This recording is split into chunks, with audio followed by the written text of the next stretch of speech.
자, 지금 첫 번째 문제죠.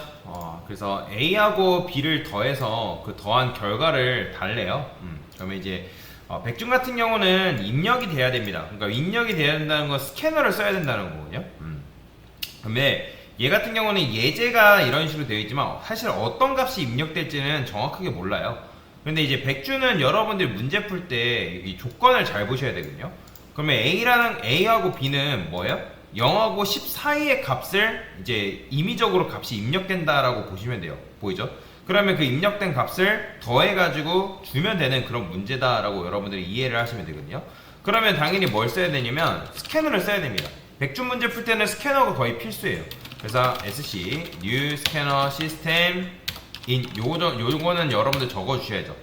그러면 우리가 뭐 해야 돼요? 숫자를 두 개를 입력받아야죠. 그죠? 그럼 숫자 같은 경우는 0과 10 사이의 수니까 뭐 쓰면 돼요? 그냥 int 쓰면 되겠죠. 그죠? 만약에 여러분들이 메모리를 진짜 아낀다라고 하면 바이트를 써도 상관은 없습니다. 왜냐면 얘 같은 경우는 메모리 제한이라는 게 있거든요. 메모리 제한이 128을 넘어가면 안 돼요. 근데 굳이 이런 경우에는 바이트를 안 써도 돼요. 그래서 그냥 int를 쓰겠습니다. 자, int 쓴 다음에 and on next xg next int 숫자를 두 번 입력받아야 되잖아요. 그죠? 그래서 여기다가 이런 식으로 쓴 다음에 어떻게 하면 되는 거예요? n1 플러스 n2 이게 끝이죠. 자, 실행해 보겠습니다. 여기다가 뭐 10 입력하고 엔터 치고 20 입력하면 30 나오죠. 자, 그러면 아까 말씀드렸죠. 요거를 했으면 문제를 풀었으면 여기다가 제출 버튼에다가 요거 자바 체크한 다음에 복사한 거를 여기다 붙여넣기 하세요. 그럼 제출했을 때 얘가 채점을 합니다. 채점을 했을 때 여기 틀렸습니다 나오면 여러분들 문제 잘못 푼 거기 때문에 다시 풀어야 됩니다.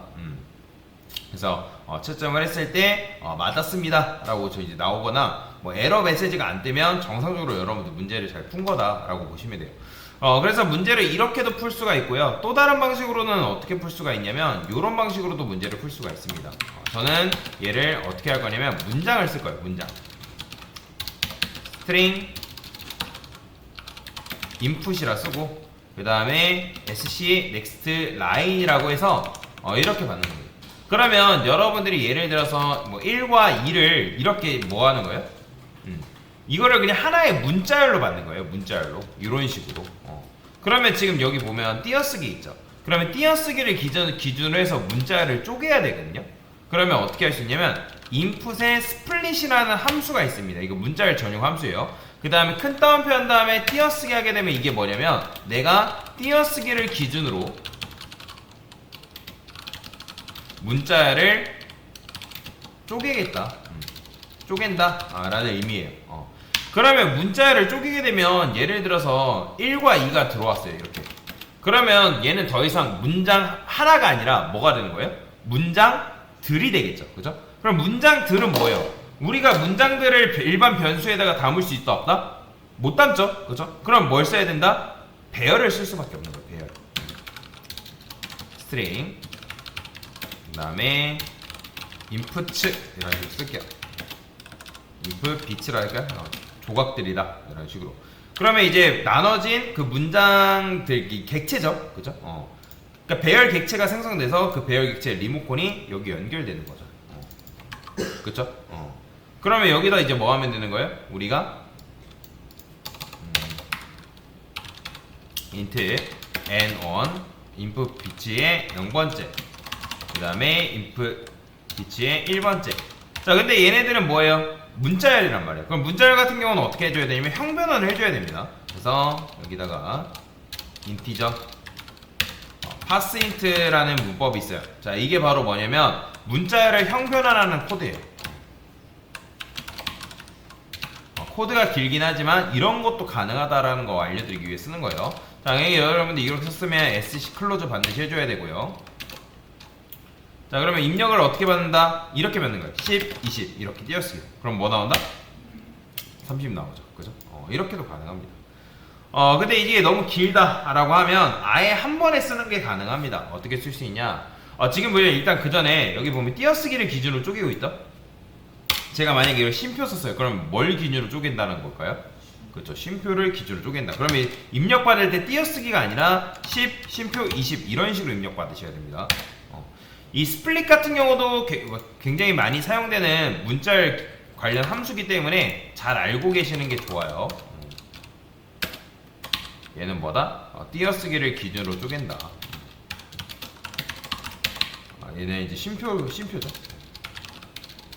심표를 기준으로 쪼개는 거고, 그 다음에 얘는 띄어쓰기를 기준으로 쪼갠다. 근데 이거를 이렇게 써도 되고요. 아니면 아예 한 번에 쓰는 방법도 있습니다. 어떻게?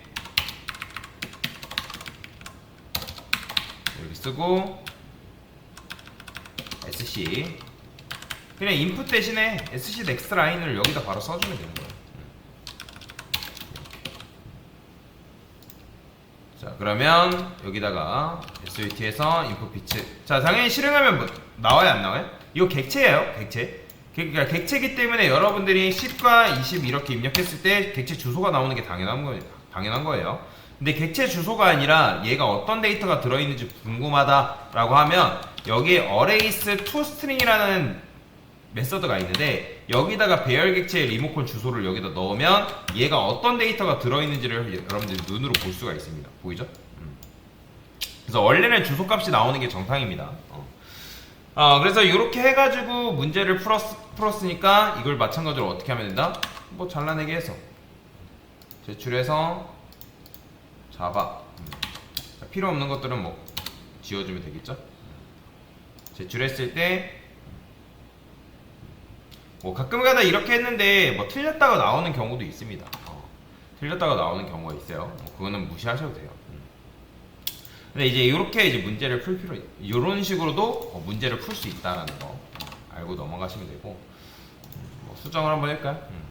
여기 뭐 쓸데없는 게 들어가면 이제 지금 제가 시스템와 프린트LN이 하나 더 들어가 있어서 그런 에러가 난 거일 수도 있거든요. 틀렸다. 그래서 지금 보면 채점 잘 됐죠? toString이 들어가 있었기 때문에 에러가 났다. 그러니까 틀렸다고 나오는 거예요. 그래서 정확하게 정답만 써줘야 됩니다. 정답만. 그러면 맞았다 나오죠. 근데 시간적인 측면에서 조금 오래 걸리죠. 그래서 그냥 단순하게 풀어도 되고 이런 식으로도 풀어도 되고 정답은 없습니다. 그래서 이런 것도 있다라는 걸 알려드리기 위해서 이렇게 문제를 풀어본 겁니다. 됐습니다.